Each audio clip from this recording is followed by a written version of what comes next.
41번 밑줄 그은 시계에 있던 사실로 옳은 것은 자, 이 포스트는 일제가 미국과 영국 등을 연합국을 상대로 한 전쟁, 바로 태평양 전쟁이죠.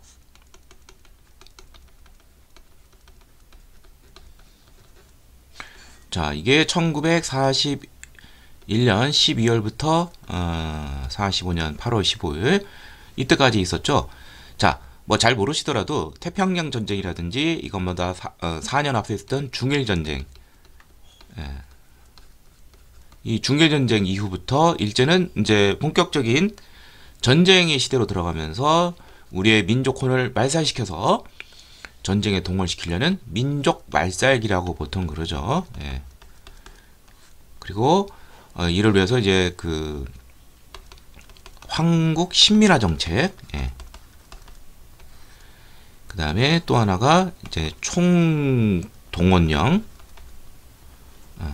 총동원 체제, 총동원법을 1938년 4월부터 이제 추진해 나가죠. 그러면서 자, 우리 민족혼을 없애기 위해서 뭐 황국 신민의 서사를 암송시킨다든지, 뭐 신사참배라든지, 또 창씨개명 일본식으로 이름을 성씨를 바꾼다든지, 그 다음에 인적, 물적 수탈을 감행하게 됩니다. 인적 수탈에는 뭐 강제로 끌고 가는 노동시키는 징용, 또 뭐 군대로 끌는 징병, 학도 지원병, 뭐 근로 정신대 뭐 등등등등등 있고요. 물적 수탈로는 대표적인 게 공출이라는 게 있죠. 대가성 없이 뜯어가는 거, 미곡 공출, 뭐 금속 공출 등등등이 있습니다. 자, 그러면은 여기서는 정답이 당연히 그렇다면 3번이 되겠네요. 여자 정신 근로령으로 여자들도 강제 노동으로 동원시키는 것이죠. 1944년에 막바지에 이걸 통해서 많이 동원시켰습니다.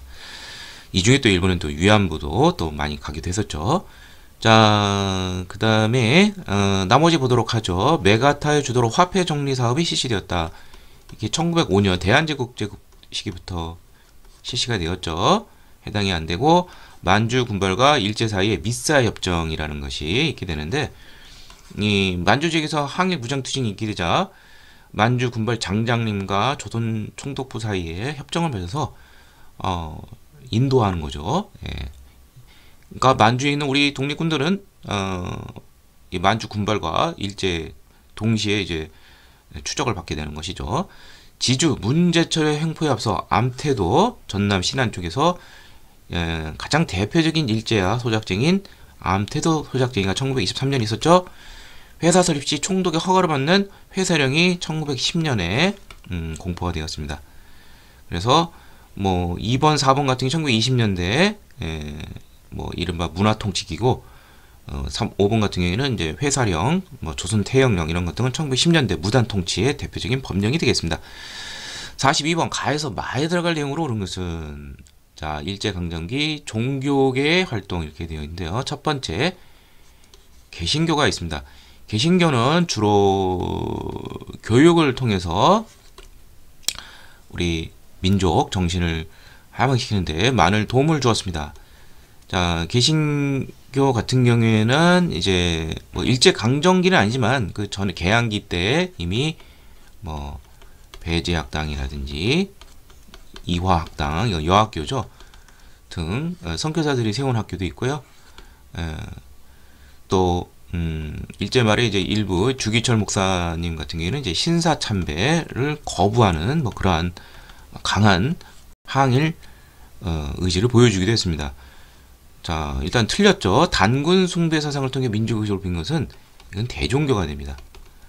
이거는 나월, 오기오 이런 사람들 자신의 을사오적 처결을 하는 그런 단체죠. 이들이 이제 그 세운 그러한 새로운 종교이고요.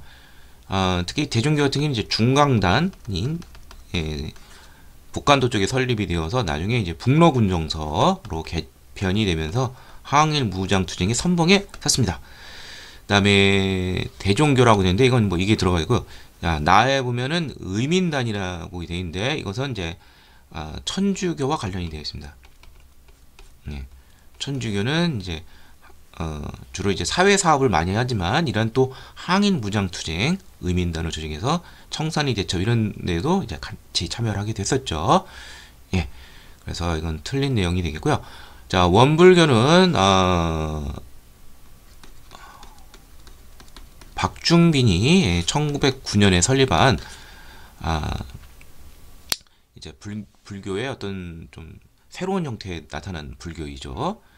자, 그래서 이 원불교 같은 경우에는 이제 그 당시 우리 민족의 어떤 생활 속의 어떤 그런 변화, 이것을 많이 추진했습니다. 그게 바로 새생활 운동이 되는데, 간척 사업을 진행한다든지 뭐 저축을 장려한다든지 이런 것 등을 통해서 민족의 어떤 기반을 마련하고 했었죠. 예, 정답은 3번이 되겠고요. 배제학당을 세워 신앙 보급했다. 이건 개신교가 되겠죠. 그 다음에 어린이날을 제정을 하고 소년운동을 추진하다. 1922년 요때 이제 그 천도교 소년회라는 조직이 있죠. 방정환 선생이 있는. 그래서 소년들의 어떤 권익을 추진하는 그런 소년운동을 추진을 했습니다. 자, 근데 여기 천주교에 대해서는 틀린 것이죠. 예. 그래서 대종교는 항일 무장투쟁, 천도교는 천도교 소년회를 통한 소년운동 20년대, 그 다음에 개신교는 신학문 보급 교육 쪽에, 그 다음에 새생활운동 원불교, 이렇게 정리하시면 될 것 같습니다. 정답은 3번이 되겠고요. 43번 가부대에 대한 설명은 무슨 조선민족혁명당이라고 되어 있어요. 창립 8주년 기념선언 이렇게 되어 있는데요. 우리는 중국 난징에서 5개 당을 통합하여 전체 민족을 대표하는 정당이 조선민족혁명당을 창립하였다.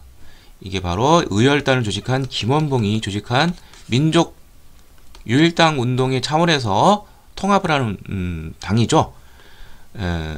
처음에는 이제 뭐 조소왕, 뭐 이러한 지청천 같은 우파 인물도 참여를 했는데 점차 좌파 계열이 우위를 차지하자 나가게 되면서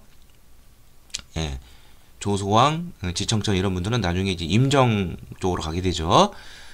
그러자 좀 사회주의 계열이 짙어진 조선민족혁명당은 중국 국민당과 함께 연합을 해서 요게 이제 1935년 7월이죠. 1938년에 당을 만들고 거기에 또 하나가 이제 무장 조직을 만들게 되는데 바로 유명한 조선의용대를 창설하게 됩니다. 중국 국민당 장제스 뭐 쪽에 되어 있죠. 그러다가 이게 이제 1938년인데 조선의용대의 주력들이 이제 그 원래 중국 국민당하고 있다 보면은 이제 그 양쯔강 이남 쪽 이쪽에서 이제 활동하게 되죠. 저쪽 충칭하고 가까운. 근데 여기서는 의미가 없다. 그러면서 조선의용대 화북지대라고 해서 치열하게 중일 전쟁이 벌어지고 있는 중국 화북 지역 쪽으로 가게 됩니다. 여기에는 중국 공산당과 중국 공산당 군이 있죠. 팔로군. 국공합작에 의해서 생긴 중국 공산당 공산군 팔로군과 연합을 해서 이제 드디어 조선 의용군으로 개편이 됩니다. 이게 1942년 7월이 되죠. 그래서 그러자 조선의용대 대장인 김원봉과 본대는 여전히 그 중국 국민당과 같이 활동을 하고 있죠. 그러면서 결국 중국 국민당은 먼저 조선의용대를 세웠지만 1940년 9월에 임시정부가 충칭에 정착하자마자 한국 광복군을 설립하는데 또다시 도움을 주게 됩니다. 그런데 중국 국민당은 최종적으로는 한국 광복군 쪽에 힘을 실어주게 돼요. 그리고 조선 의용대는 뭐 중국 공산당하고 같이 활동을 하니까 도움을 줄 수가 없는 것이죠. 예. 그래서 결국 김원봉과 그 본대는 한국 광복군에 1942년 5월경에 합류를 하게 되고 광복군의 한 지대를 형성하게 되죠. 예. 자, 아무튼 여기서 물어보는 문제는 한국 광복군이 조선의용대가 되겠고요. 조선의용대가 한국 광복군과 통합 편성을 하게 되었다. 이렇게 되어 있습니다. 자, 그렇다면은 이 조선의용대를 세운 사람은 바로 김원봉과 같은 경남 밀양 출신 윤세주. 근데 안타깝게도 이분은 조선의용대 화북지대 이쪽으로 참여하게 되고 결국 태양산 전투에서 전사하게 됩니다. 중국 공산 팔로군과 함께 싸우다가 운명이 갈리게 되는 것이죠. 그러나 이 시점에서 1938년 조선의용대에서는 통합된 형태로 같이 있었겠죠. 그래서 정답은 4번이 되겠고요. 나머지 볼까요? 자유시 참변으로 큰 타격을 입었다. 이거는 대한 독립군단이 되겠고요. 총재는 서일이 되겠는데요. 청산리 전투에서 간도 쪽, 만주 쪽에 있는 모든 항일 부장족들이 연합을 해서 싸워서 큰 전과를 이루는데 간도 참변으로 만주 쪽에서의 그러한 활동 기반을 상실하게 되죠. 당시 소련에서는 우리 항일 무장투쟁 조직을 도와주겠다. 그래서 이쪽으로 오라. 극동 자유시 쪽으로 이동하는 과정에서 결국 하나의 단일 대우를 이루게 되는데 그게 바로 대한독립군단이고 아까 말했던 중강단을 이끌던 서일 북로군정서의 총책임자죠. 이분이 대표로 대한독립군단을 형성을 해서 갔는데 이 지휘권을 놓고서 이 대한독립군단 독립군 같은 우리 공산당 조직 상해파와 이르크추크파 간의 어떤 알력 속에서 결국 소련군에 의해서 강제 무장 해제를 당하는 것에서 거부를 하다가 많은 사람들이 죽고 포로가 되는 그러한 흑역사가 있었죠. 예. 자, 그 다음에 대전자령 전투에서 일본군을 격퇴했다. 이거는 1930년대 초 한중연합작전 북만주 쪽에 활약하던 지청천 장군이 이끄는 한국 독립군이 되겠습니다. 예. 그래서 1932년에서 33년 이때 많이 활약을 했었죠. 예. 중국 호로군과 같이 연합작전을 했었죠.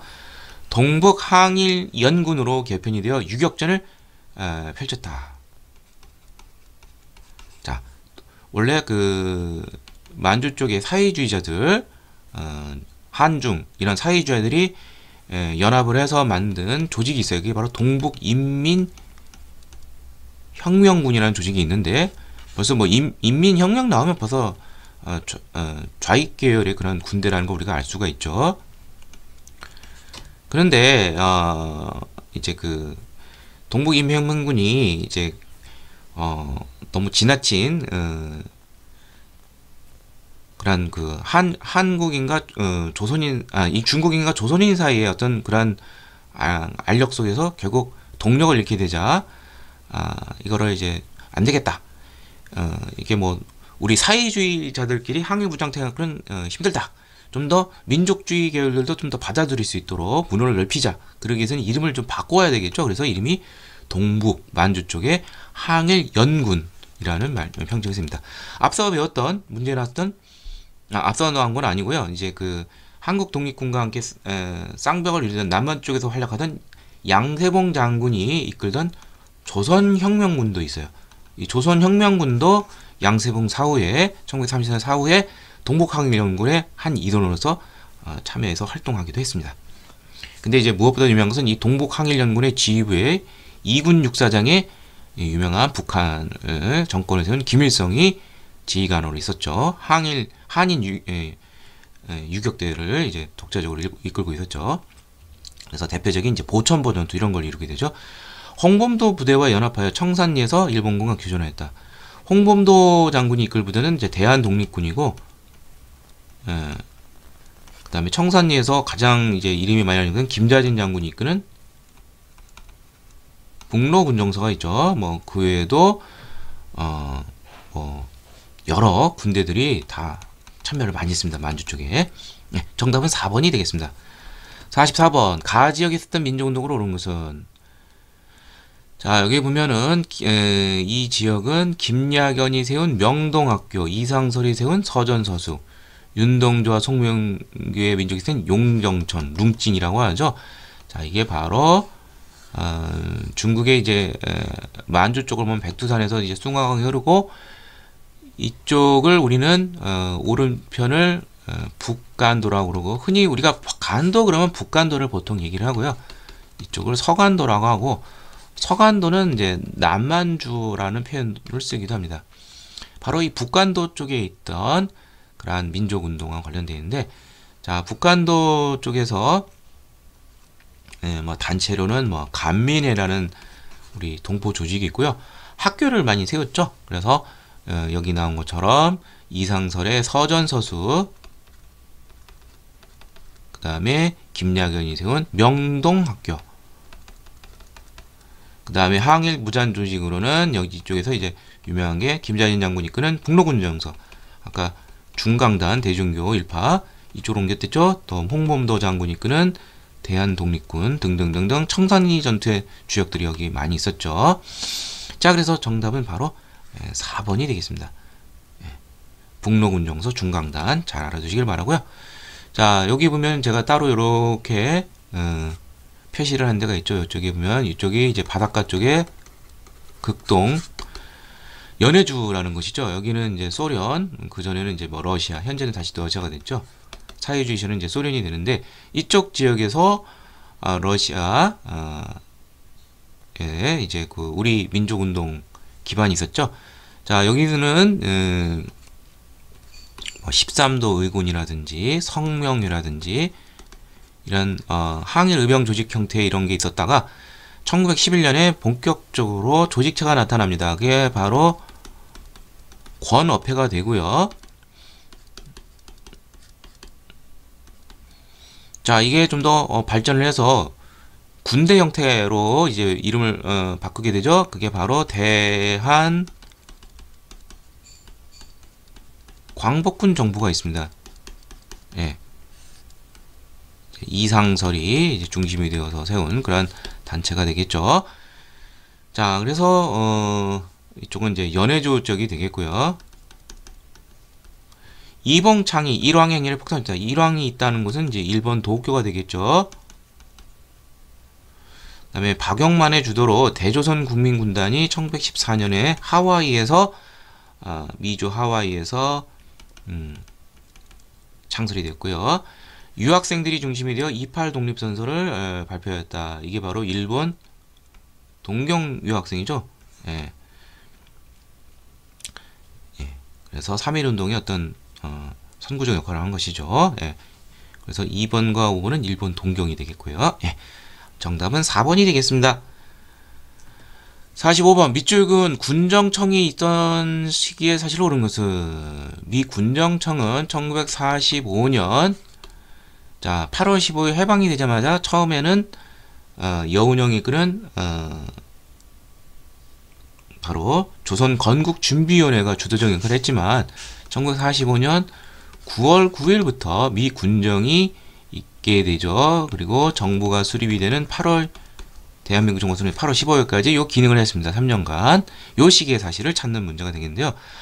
한미 상호 방위 조약은 6.25 전쟁이 끝나자마자인 1953년 10월에 했었던 일이죠. 예. 미군이 자동으로 개입하게 되는 그런 든든한 안보 조약이죠. 제1차 경제개발 5개년 계획이 추진이 된 것은 이것도 뭐 공교롭게도 박정희 5.16 군사정변 이후에 그런 군정 기간은 맞아요. 1962년. 사실상 뭐 박정희 정부가 바로 들어서면서 일관되게 추진되었죠. 반민족행위 특별조사위원회가 정부 수립 이후인 1948년 자 9월에는 반민법이 제정이 되고 이듬해 1949년 1월부터 8월까지 국회 산하에 반민특위가 설치되어 활동을 했습니다. 그러니까 대한민국 정부 수립 이후에 신한공사가 설립이 되어 귀속재산을 일본이 남겨간 재산 미 군정기관인 1946년 2월에 설립이 되었습니다. 정답은 4번이 되겠고요. 국가보안법 개정안을 통과시킨 보안법 파동이라는 것은 이승만 정부 시기인 1959년 12월에 쓰는 그러한 내용입니다. 정답은 4번이 되겠습니다. 46번 가전쟁 중에 있었던 사실을 옳지 않은 것은 뭐 유엔군 나오고 뭐 탁 봐도 뭐 6.25 전쟁이란 걸 알 수가 있죠. 예. 자, 여기 보면 대성능마을은 파주시에 있는데 군사 분계선 DMZ라고 그러죠. 비무장지대 DMZ 민간인 마을입니다. 비무장지대. 예. 바로 6.25 전쟁의 정전협정 7월 27일 날 체결을 하고 휴전선에서 2km씩에서 남방 북방 한계선 비무장지대가 있게 되죠. 자, 6.25 전쟁 중에 있었던 사실이 아닌 것은 정답은 바로 1번인데 에치슨 선언은 6.25 전쟁 직전에 있었던 미국에서 발표한 미 극동 방위선에서 한국을 제외시킨다는 것이죠. 결국 이것은 좋은 기회죠. 북한에게서는 남침 야욕을 자극시킨 것이죠.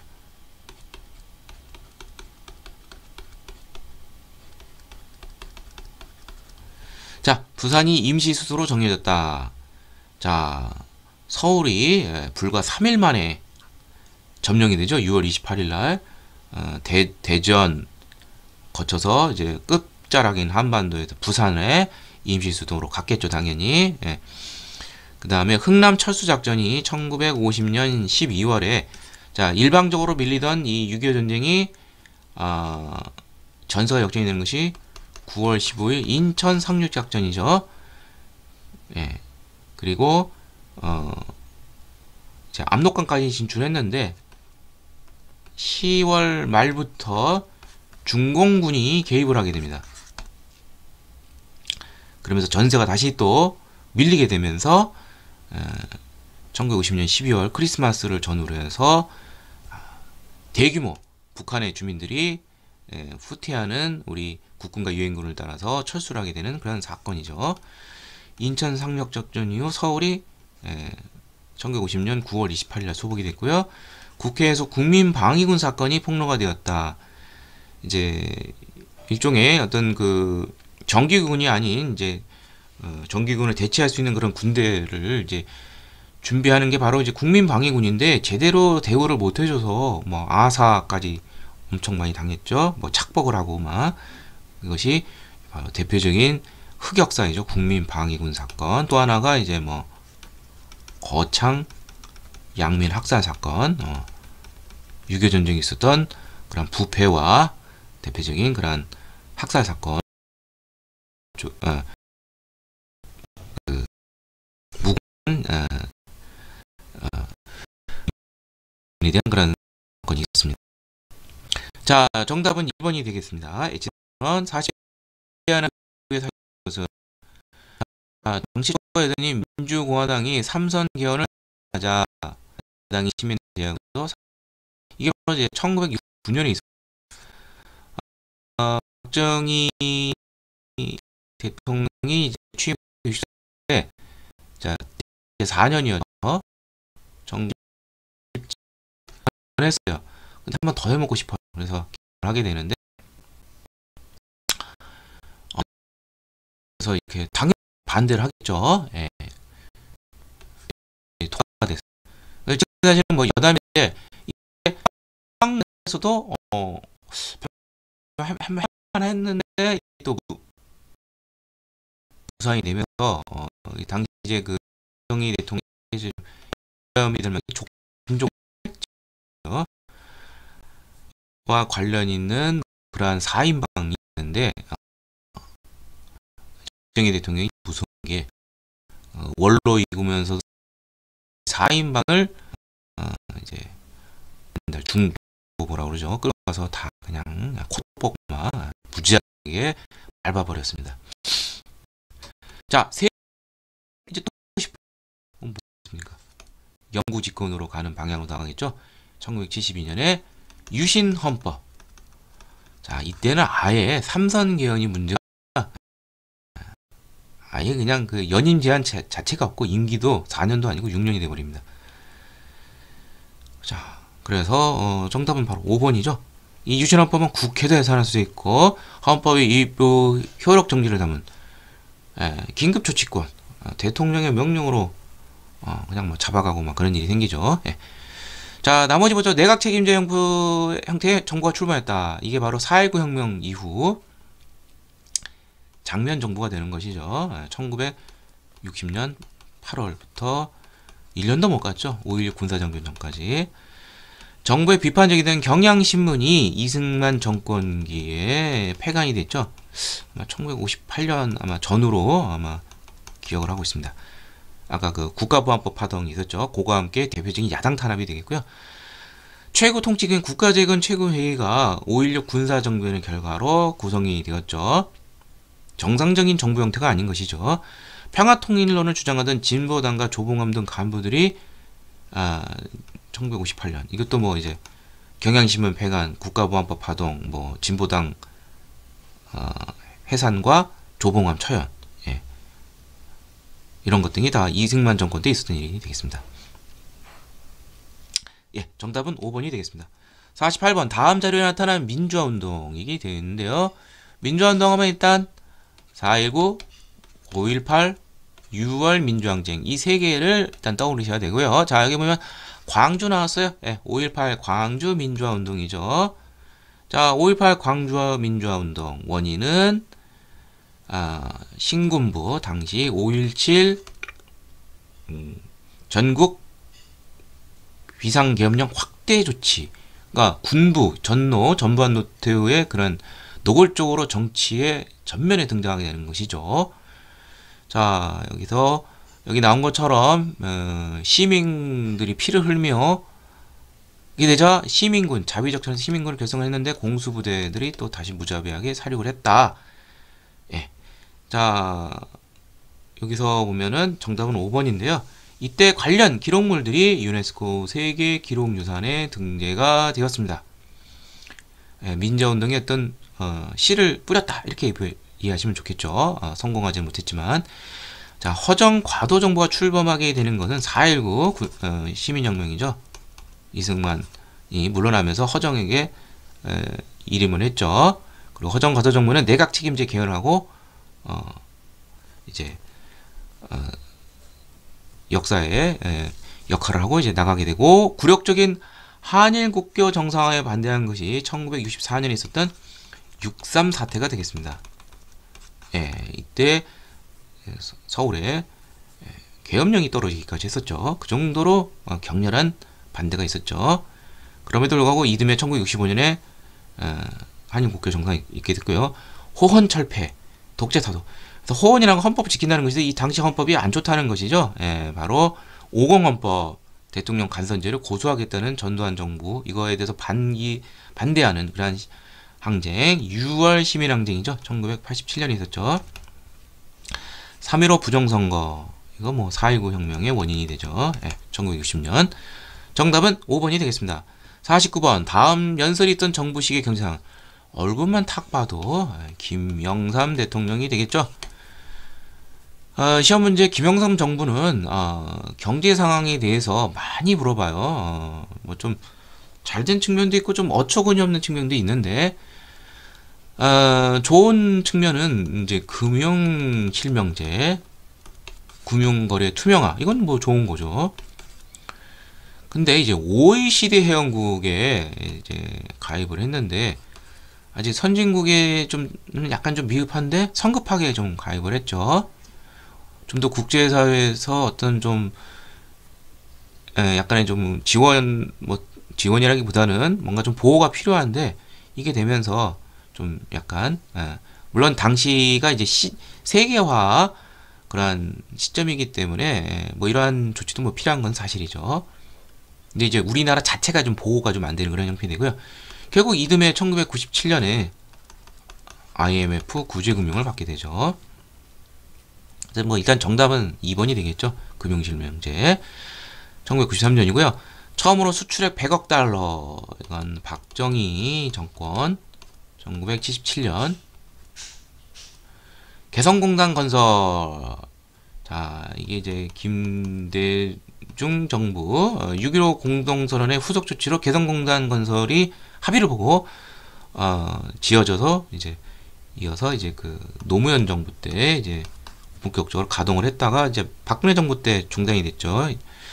한국과 미국 사이의 자유무역적 함의 FTA 2007년 노무현 정부 때 체결했죠. 한칠레 FTA 2004년 최초.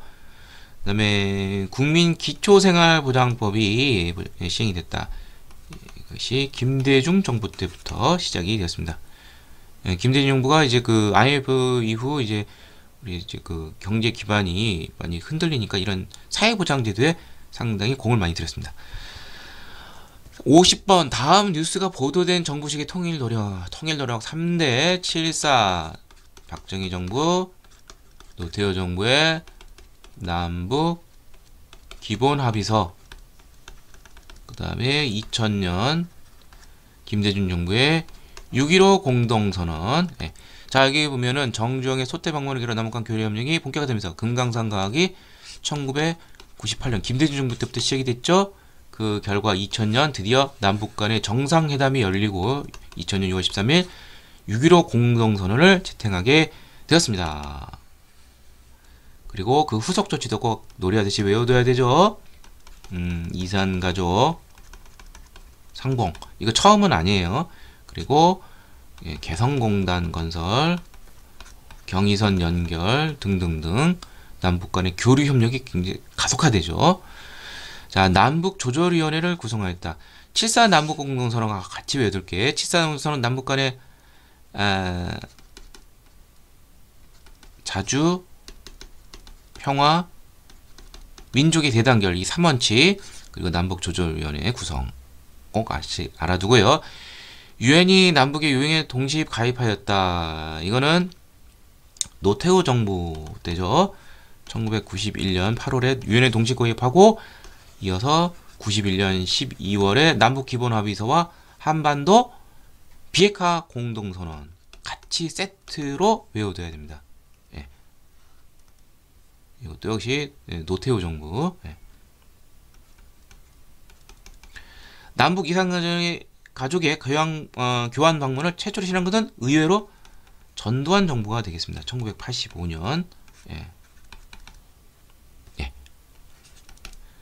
자, 그래서 정답은 3번이 되겠습니다. 바로 김대중 정부의 통일 노력이 되겠습니다. 자, 이상을 통해서 제61회 한국사 능력검정 시험 심화편 해설을 모두 마치도록 하겠습니다.